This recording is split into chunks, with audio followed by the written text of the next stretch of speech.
Oke, sudah? Maaf ya, Sudah, tadi Pak. terputus seperti biasa. Ternyata 20 menit berhenti. Ya, ya namanya aplikasi gratisan ya kayak gini ya. Kalau pengen nggak putus berbayar ya.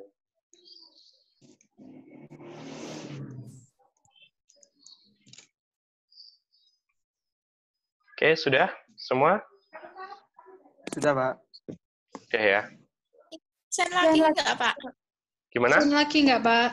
Absen lagi nggak? Oh, nggak usah, nggak apa-apa. Ya, cukup tadi aja. Nah, saya lanjutkan ya. Sebenarnya tinggal satu slide saja sih. Satu slide saja. Ini yaitu jenis evaluasi pembelajaran. Ya, di sini ada yang mirip dengan yang tadi ya, fungsi tadi. Tetapi di sini ada satu tambahan jenis yaitu tes awal dan tes akhir. Ya. Nah, tes awal dan tes akhir ini tadi biasanya kita gunakan ya untuk mengukur ya kondisi awal dan kondisi akhir begitu. Ini biasanya sering munculnya adalah di dalam penelitian ya, dalam penelitian. Biasa disebut juga dengan pretest dan juga post-test ya. Nah, di situ ada tes seleksi, jenisnya, fungsinya tadi kita sudah tahu bersama, kemudian ada tes penampatan, ada tes awal dan tes akhir ya. Jadi kalau tes awal dan akhir itu fungsinya lebih untuk mengetahui efektivitas sebuah treatment ya. Jadi misalkan air putih mau kita kasih gula ya, gula stevia misalkan. Nah, maka air putih ini tadi ketika kondisi kita berikan dulu kan 1 sendok stevia misalkan. Rasanya bagaimana? Oh, manis gitu kan ya. Nah, kemudian diberikan treatment, kemudian di akhirnya kita beri lagi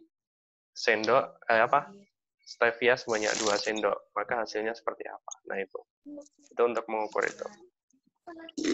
Kemudian tes diagnostik dan juga tes formatif ya. Ini penjelasannya sama dengan yang tadi, masih sama ya. Kalau tadi hanya fungsinya saja, tapi kalau di sini dari skala jenis, teman-teman semua sudah tahu lah bagaimana cara melakukan pengukuran ini. Gitu.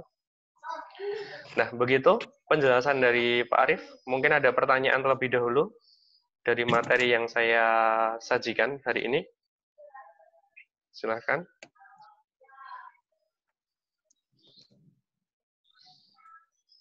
Yang mau bertanya langsung aktifkan mikrofonnya, kemudian langsung kita berdiskusi ya.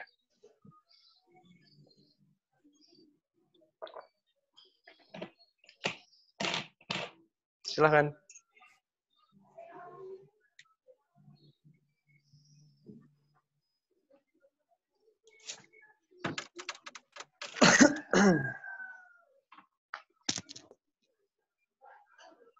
Mas Eko mungkin mau tanya? Ya, Pak. Saya Ya, izin silakan bertanya, Mas Pak. Eko. Tadi kan yang di ini, Pak, jenis evaluasi pembelajaran. Itu kan apa tadi katanya tes awal dan tes akhir atau pretest atau posttest itu kan seringnya digunakan saat penelitian gitu ya, Pak ya.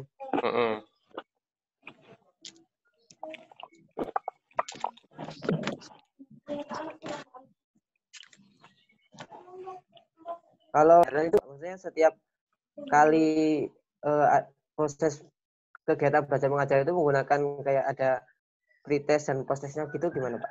Iya. Nah, kalau kita menggunakan pretest dan posttest dalam proses pembelajaran, sebenarnya itu sangat bagus ya sebenarnya ya. Secara sistem keren lah. Pokoknya bisa untuk mengetahui pengetahuan awal siswa dan juga pengetahuan akhir siswa begitu. Bagus. Bagus ya. Dan itu kalau ditanya terkait dengan hukumnya sah ya Mas, nggak apa-apa, boleh ya. malah justru sangat dianjurkan ya. Karena tanpa seperti itu kan guru jadi tidak tahu kan perubahan before dan after-nya itu seperti apa ya. Sehingga dengan adanya pre dan post test itu tadi kita jadi tahu, oh hari ini saya mengajarnya optimal begitu. Meskipun saya dulu pernah mencoba itu ya, wow ternyata tantangannya luar biasa ya. Kita harus punya bank soal yang cukup banyak mas. Untuk bisa menerapkan itu kita harus punya bank soal yang cukup banyak. Kemudian yang kedua juga kita harus menyiapkan instrumen yang istilahnya itu kita harus menyiapkan instrumen yang dia auto correction gitu ya. Ya, auto correction. Jadi misal ya yang saya sarankan itu digunakan untuk pretest post test itu ya multiple choice itu tadi. Karena besok kita akan mempelajari juga ya kelebihan dan kekurangan dari multiple choice ya. Karena multiple choice itu salah satu kelebihannya adalah dia itu soalnya istilahnya dia mudah untuk dikoreksi, salah satu kelebihannya. Apalagi sekarang dengan sistem digital sekarang ya, kita sudah bisa auto correct ya, auto correction ya.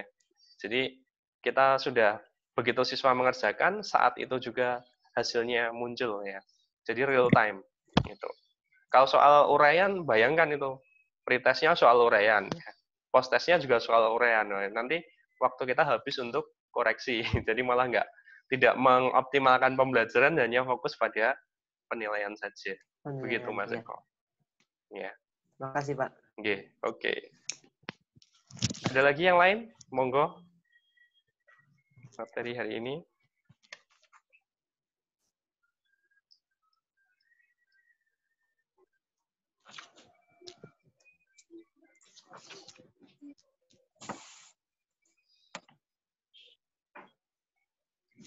Izin tanya, Pak. Iya, silakan Mbak Mardianti ya? Iya. Pak, gimana Mbak Mardianti? Tadi kan Pak Arief mengatakan kalau yang mendekatkan karakteristik anak itu sebenarnya yang fungsi penempatan kan Pak, bukan yang diagnostik. Iya. Oke, kadose Pak bapaknya mengalih fungsi diagnostik yang itu tadi. Gimana? Tadi yang saya dengar itu Pak Arief pas mengatakan mendekatkan karakteristik itu mengatakannya yang fungsi diagnostik. Oh iya, ketukar ya tentunya ya. Oke, kalau mungkin perlu saya tekankan ya. Tadi kan ada fungsi penempatan sama fungsi diagnostik ya. Kalau diagnostik itu adalah untuk mengetahui kekurangan-kekurangan yang dimiliki oleh siswa ya. Mendeteksi kendala, hambatan ya, kekurangan yang dimiliki oleh siswa. Sedangkan fungsi penempatan lebih kita untuk mengkategorikan begitu. Ya. Untuk mengkategorikan. Mungkin tadi agak tertukar ya dua istilah itu ya. Karena saya waktu menjelaskan itu biasanya agak ya tertukar-tukar di situ. Tapi saya yakin teman-teman tahu kok dari istilahnya ya. Diagnostik itu kan sering kita mendapatinya dari kesehatan ya. Mungkin ini juga diserap dari kesehatan juga bahwa diagnosa ya. Jadi diagnosa itu kan untuk mencari ya. Untuk menemukan faktor-faktor yang menjadi masalah gitu. Itu Mbak Mardianti ya. Ya, Pak. Ya. Ada tambahan lagi mungkin? Silakan yang lain. Pak, izin bertanya. Oke, Mbak Sri Hartati, monggo. Tadi itu kan jenis evaluasi ada 5 nggih, Pak. Yes. Nah, kan seorang guru itu bisa menggunakan antara penilaian formatif, diagnostis, dan lain-lainnya itu ketika semua murid itu memiliki karakteristik yang berbeda-beda dan kemampuan yang berbeda.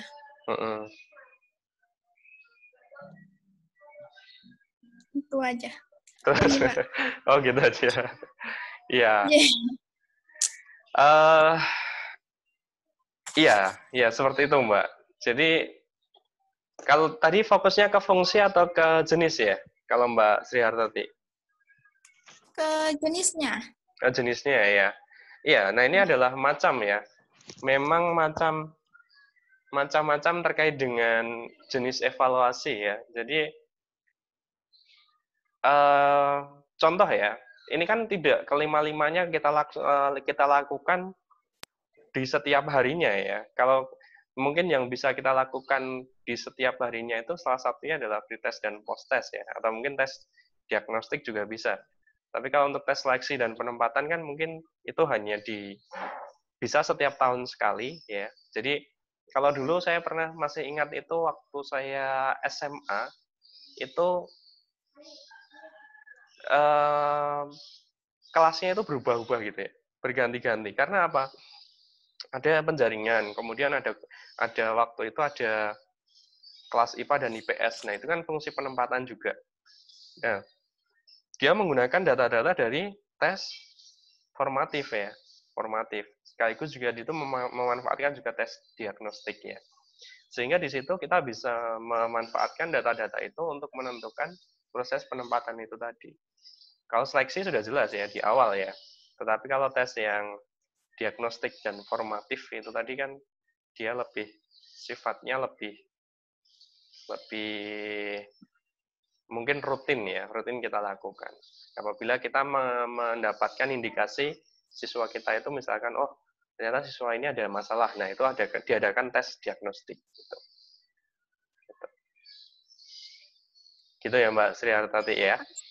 Ya, oke. Makasih ya Pak. Iya. Ada lagi mungkin?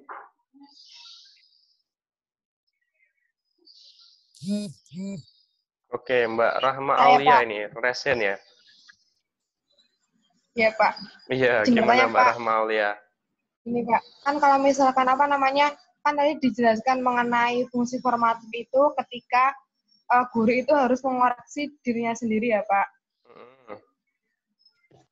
Nah, kalau misalkan kita menjelaskan, nah tapi ketika kita kan kurang tahu siswa itu peserta didik itu kurang pahamnya itu di mana. Nah, terus kita harus mengoreksi dirinya kita itu dengan memperbaiki metode atau misal dari metode atau media pembelajarannya. Nah, caranya kita membedakan peserta didik itu kurang paham di mananya itu dengan maksudnya caranya bagaimana, Pak?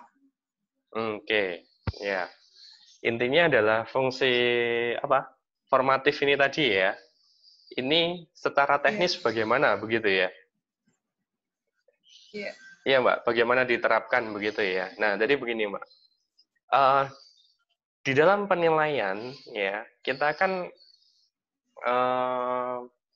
ingin mengetahui misalkan ya, berdasarkan hasil tes yang saya lakukan, ternyata 60% siswa belum mampu menguasai materi yang saya ajarkan. Begitu. Nah, kemudian kita ingin mengetahui akar permasalahan dari siswa tidak mampu ini tadi apa. Begitu. Nah, maka yang kita lakukan adalah kita harus meruntut proses yang terjadi di dalam materi itu. Ya. Proses yang terjadi. Misal, di dalam pembelajaran itu tadi kita sudah secara aktivitas ya. Secara aktivitas kita nilai, kita feedback kembali, siswanya aktif begitu. Kemudian yang kedua, saya juga sudah optimal ketika saya menyampaikan materi begitu. Kemudian yang ketiga, penyajian materi juga sudah cukup menarik ya. Nah, kemudian yang keempat, mungkin ada faktor lain yang mendukung bahwa seharusnya siswa itu nilainya tidak sekian begitu. Nah, maka kan kita harus mendiagnosa ini ada kesalahannya di mana.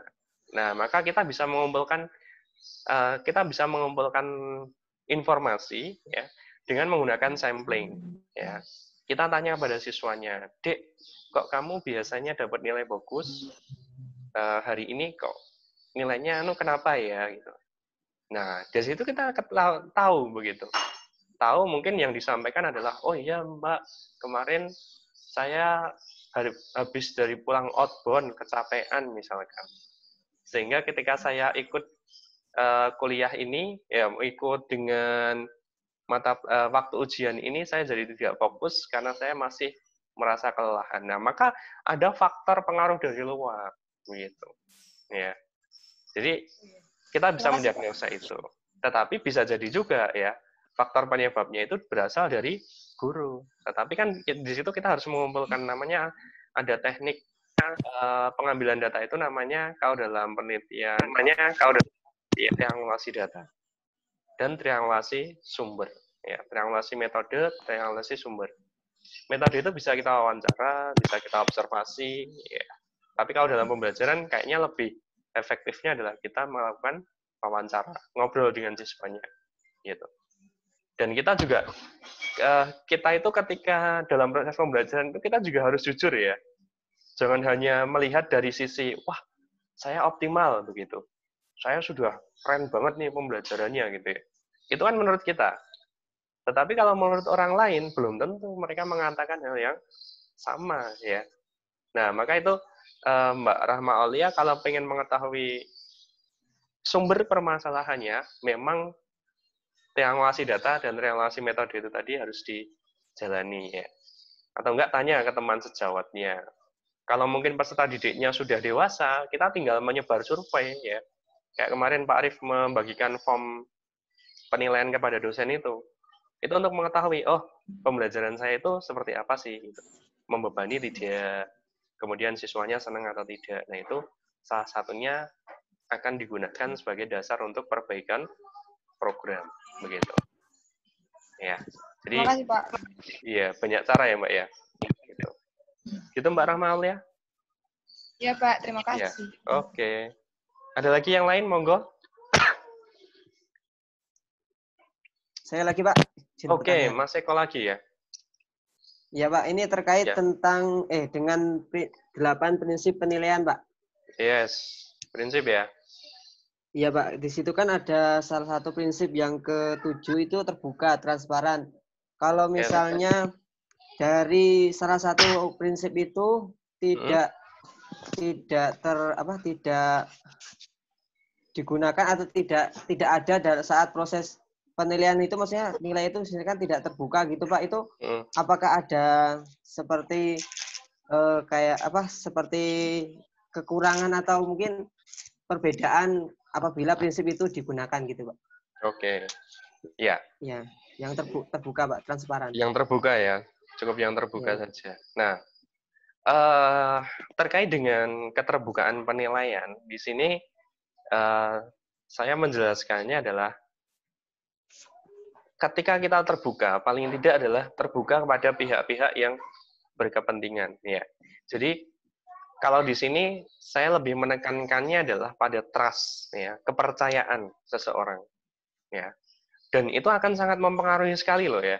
Ketika kita penilaiannya antara penilaian yang terbuka dengan tidak, ketika kita tidak terbuka, kita akan lebih banyak suudoni orang ya, benar itu.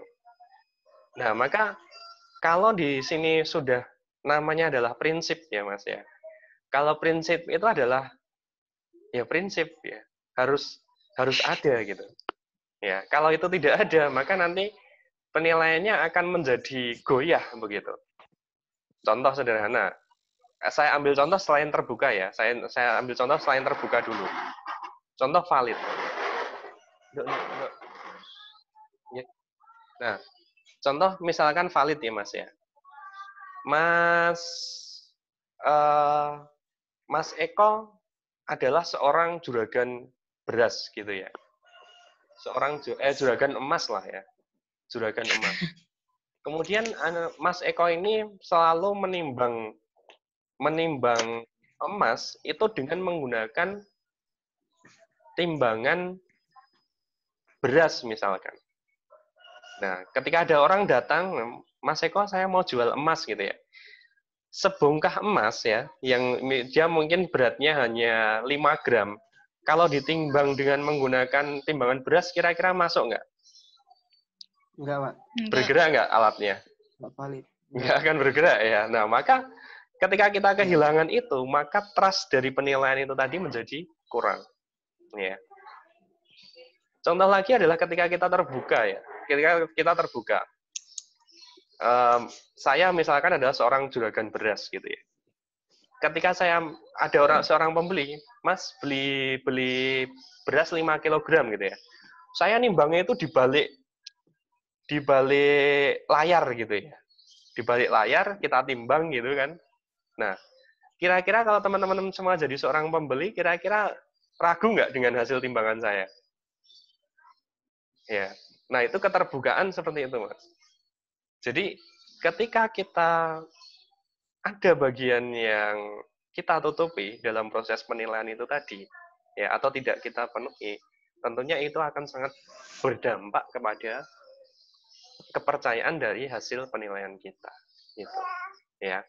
Jadi keterbukaan itu penting. Bahkan terbuka itu tidak hanya terkait dengan hasil akhirnya saja, tetapi di situ terbuka juga dari hasil prosesnya, ya.